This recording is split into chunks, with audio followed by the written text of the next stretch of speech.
Hello বন্ধুরা, কেমন আছো তোমরা? আশা করছি বেশ ভালো আছো, আর আমরা খুবই ভালো আছি। আর প্রথমেই আমি চাটনি দিয়ে শুরু করলাম। হ্যাঁ, এই তো পুজো ছুটি পড়লো সবে মাত্র, আর জার্নিও শুরু হয়ে গেল। যেহেতু আমাদের কোনো তো স্থায়ী ঠিকানা নেই, এ বাড়ি ও বাড়ি অনেক বাড়ি রয়েছে, তো সব জায়গায় তো যেতে হবে। সময়ও হচ্ছিল না, সুযোগও হচ্ছিল না, তাই তো সময় সুযোগ দুটোই একসাথেই চলে এলো, আর সদ্ব্যবহার করে নিলাম। দেখতে দেখতে আমিও পৌঁছে গেলাম। এটা কি মিষ্টি? একটা ছোট্ট মিষ্টি। ভালো লাগছে? তুমি বাংলা বুঝো? নেই হিন্দি। আচ্ছা লাগ রি হ্যাঁ, খাও। বোনের কাছে পৌঁছতে পৌঁছতে বিকেল 5টা সাড়ে 5টার মতো বেজে গেল। আর সেখানে কিছুক্ষণ থেকে এই তো আমরা দু বোনে মিলে গুটি গুটি পায়ে পেরিয়ে পড়লাম বাজার করতে। কারণ তারও এখানে বাজার সে বেরোয় না, আমিও সেখানে বেরোই না। আর তো আমাদের কর্তামশাইদের সাথে কি বেরোবো, তারা এইসব পছন্দ করে না। এগুলো মেয়েদের সাথেই বাজার করাটা ভালো লাগে। আর মেয়েদের পছন্দের শখের জিনিস একটু সাজগোজ, এখন সোনা রূপোর দাম তো প্রচুর, তো সেইগুলো তো সচরাচর পরাও চায় না, এখন সেগুলো রিস্কেরও ব্যাপার রয়েছে। আর তার থেকে আমরা এইসবেই প্রেফার করি বেশিরভাগটাই সবাই। তো চলে এসেছি আমরা কেনাকাটি করতে। আজকে যেহেতু লাস্ট দিন এলাম, কথাবার্তা তো হয়, কিন্তু ও আসতে পারে না আর আমিও যেতে পারি না, কারণ দুজনেরই সংসার।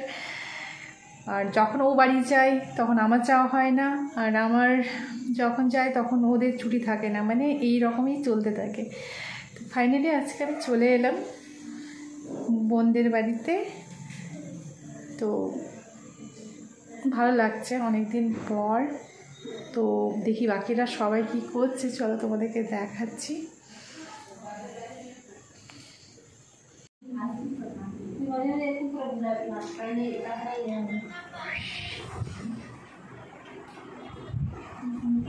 কি হচ্ছে? 3টা মাথা। ওয়াও,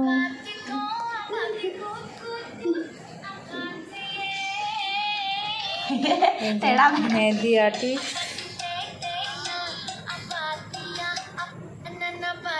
মনে ভালো লাগে তোমার মেহেদি?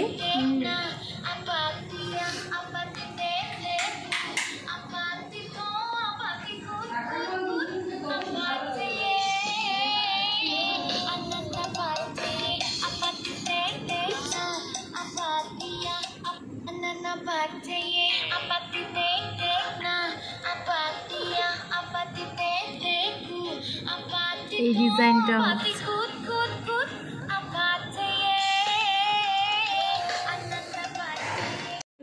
কিছুক্ষণ পর দেখাবো। এখন স্টার্টিং হয়েছে, তো স্টার্টিংটা এখন সেরকম দিতে যাবে না যতক্ষণ না ফাইনাল হচ্ছে। তো ফাইনালটা হয়ে যাওয়ার পর তোমাদেরকে দেখাবো। তো রাত্রেবেলায় এদেরকে এই কাজে ব্যস্ত করেছি, আর আমি আর বোন রান্নাঘরে। বোনই রান্না করছে, কিন্তু আমি তাকে একটু কোম্পানি দিচ্ছি, ভালো লাগে না অনেক দিন পর দুই বোন একসাথে। আর একটা আসার কারণ হচ্ছে কালকে দুজনা মানে আমরা সবাই মিলেই বাড়ি যাব, যেহেতু ছুটি পড়ে গেছে। সেই আনন্দে একসাথে কাপড়ে তো ওদের তাড়াতাড়ি স্কুল খুলে যাবে, পুচকিটের স্কুল খুলে যাবে, তো ওরা তাড়াতাড়ি চলে আসবে, আর দেখা হবে না। তাই কারণে আমি এখানে চলে এলাম।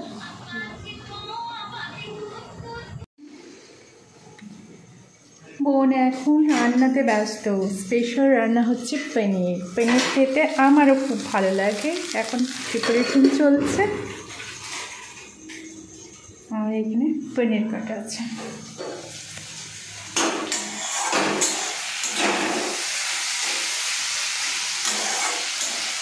Final look. ওয়াও, তার আগে তুই ছাড়িয়ে দিলি কি একটা? হাত দিয়ে লেগে গেল। Nice nice nice.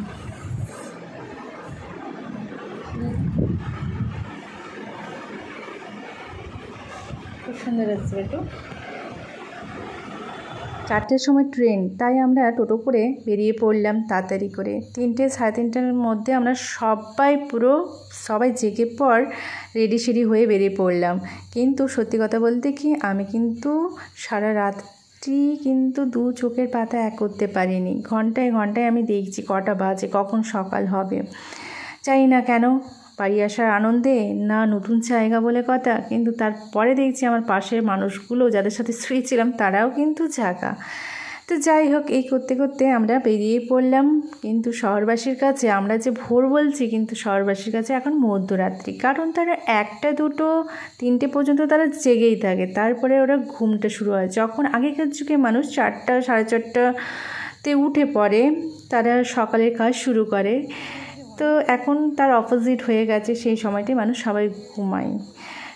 আর এই দেখো, এই মধ্যরাত্রিতে আমরা পৌঁছেও গেলাম স্টেশনে, বার্নপুর স্টেশন।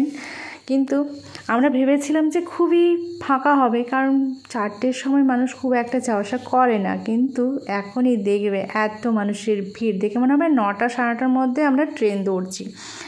চারিদিকে প্রচুর ভিড়, কারণ পুজোর সময় সবাই বাড়ি যাচ্ছে, বিভিন্ন জায়গায় কাজের সূত্রে বাইরে থাকে বা কাজ করে, তারা এখন সব এই দুর্গাপুজোর সময় বাড়ি ফেরে। তো এই দেখো আস্তে আস্তে মানুষের ভিড়টা কেমন হবে। ট্রেনও আসতে শুরু করেছে। আমাদের মধ্যে চিন্তার হাত, কারণ আমরা জায়গা পাবো তো ঠিক মতো, কারণ অনেকটাই জার্নি, এখান থেকে 2-3 ঘন্টা তো লাগবেই। না, অনেক কম সময় বলে ফেললাম, 5 ঘন্টার মতো আমাদের টাইম লাগবে এখান থেকে। চা, লেমন চা ভালো বল।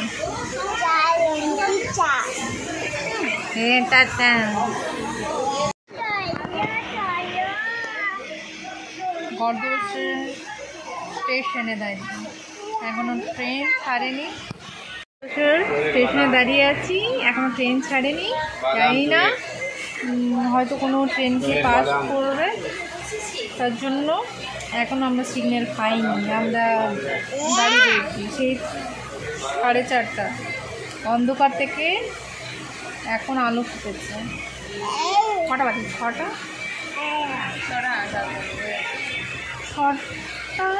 6:30 এখনো বাজেনি।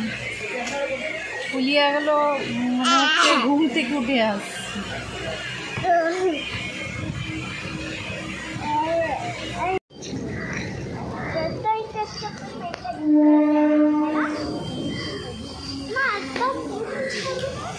স্টেশনে দাঁড়িয়ে সব ট্রেন চলে গেছে, আমাদের ট্রেনটা একটু লেট হয়েছিল, হাটকে পড়ে আছে। এখন দেখা যাক, জিজ্ঞাসা করবো কি ট্রেন আছে। যে 2টো ট্রেন ছিল সেগুলো ছেড়ে দিয়েছে, এখন কতক্ষণ ওয়েট করতে হয় ওটাই দেখি।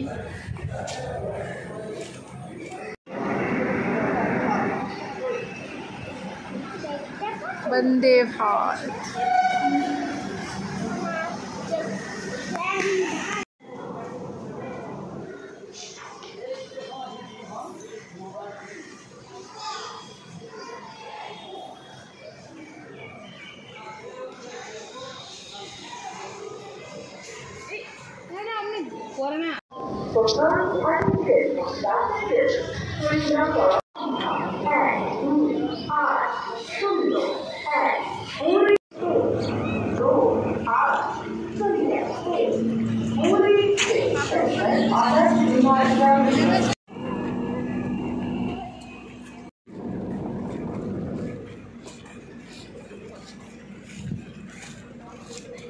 ফাইনালি আমাদের স্টপেজ বরাবর পৌঁছে গেছি। অনেক সংঘর্ষের পর সেই 4টা থেকে, 4টার আগের থেকে, কটা থেকে আমরা 3টা, তারও আগে সে 1:30, মানে সবাই জেগে আছে, আজকে ঘুমাইনি আসার জন্য। আর এই এত ট্রেন লেট করেছে, 2টো ট্রেন মিস হয়ে গেছে এতক্ষণ পরে, মানে খাবার কিছু পাইনি, খালি পেটে অবস্থা খারাপ, শরীরটাকে বয়ে বয়ে নিয়ে যাচ্ছে। চেনা শহর, চেনা জায়গা, বটআপ যে জায়গা, তার প্রতি ভালোবাসাটাই একটা অন্যরকম, এটা বলে প্রকাশ করা যাবে না। সবার নিজের জায়গাকে খুবই ভালোবাসে, আর যখন নিজের জায়গায় মাটিতে পা পড়ে তো সেই খুশি আর বলারই নেই। তো আমরা ট্রেন থেকে নেমে টোটো করে এখন বাড়ি যাচ্ছি, আর সবার মুখে দেখো কত হাসি। বাড়ি এই জাস্ট পৌঁছবো বলে। বাড়ি আসার আনন্দটাই আলাদা।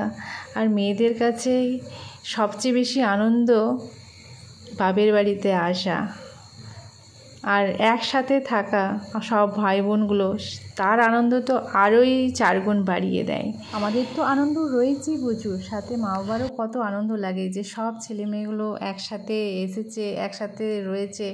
সত্যি করে এইগুলো বলে প্রকাশ করা যায় না। মানুষ অনেক কিছুই অনেক মন্তব্য করবে, কিন্তু এই রকম সুখ, এই রকম আনন্দ আর কোথাও পাওয়া যায় না। আমাদের কাছে মানে মা বাবার সাথে সব ভাই বোনরা একসাথে থাকতে পারাটাই হচ্ছে সবচেয়ে বেশি আনন্দের ব্যাপার।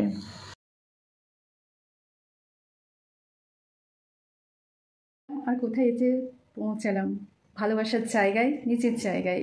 সত্যি একটা ভালোবাসার টান এটা তো থাকবেই। মা বাবা যতদিন থাকবে মেয়েদের কাছে সেটাই হচ্ছে স্বর্গ।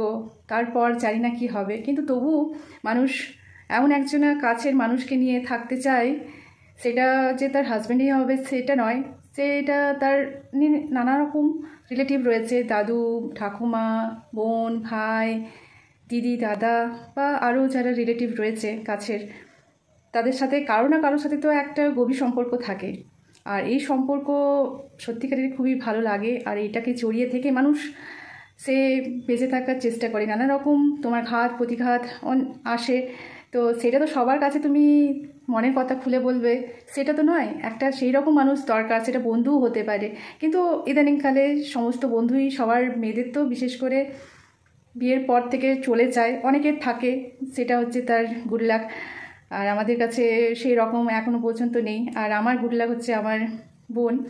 ছোটো থেকে একটা ভালোবাসা ছিল, বোনের খুব চাহিদাও ছিল, আর যাকে আমি সমস্ত কিছু প্রাণের কথা বলবো, যেটা নিজের মা বাবা, নিজের হাজব্যান্ড বা কাউকে কিছু বলা যায় না, কিন্তু তার সাথে সমস্তটাই গল্প করা যায়, কথা বলা যায়, মানে সমস্ত সলিউশন তার কাছে। কখনো সে ছোট হলেও সে আমার কাছে মায়ের মতো, দিদির মতো, বা আমিও তার কাছে সেই রকমই। তো এই রকম ভালোবাসা একটা কাছের মানুষের খুবই দরকার। এই পৃথিবীতে সবাই স্বার্থপর, স্বার্থ ছাড়া কিছু বুঝে না। এখন মা বাবারাও সেই রকম হয়ে গেছে, সেই রকম সন্তান সন্ততিরা হয়ে গেছে। তো সবার কথা আমি ধরছি না, কিন্তু একটা কাছের মানুষ খুবই দরকার, সেটা যেই হোক।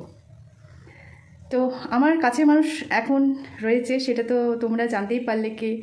ওটা যেন চিরজীবন মধুর আর অটুট থাকে, যেন জীবনের শেষ দিন পর্যন্ত। মা বাবা তো চিরজীবন থাকবে না, পাশে আর কোনো রিলেটিভও থাকবে না বা কেউ থাকবে না। তো এখন যে কাছের মানুষ, সেটা যেন সবসময় কাছেরই থাকে, স্পেশাল থাকে শেষ দিন পর্যন্ত, এটাই ঈশ্বরের কাছে প্রে করব। তো এখানে আমরা ব্লগটা শেষ করছি, দেখা হবে নেক্সট ব্লগে। তোমরা ভালো থেকো, সুস্থ থেকো, বাই।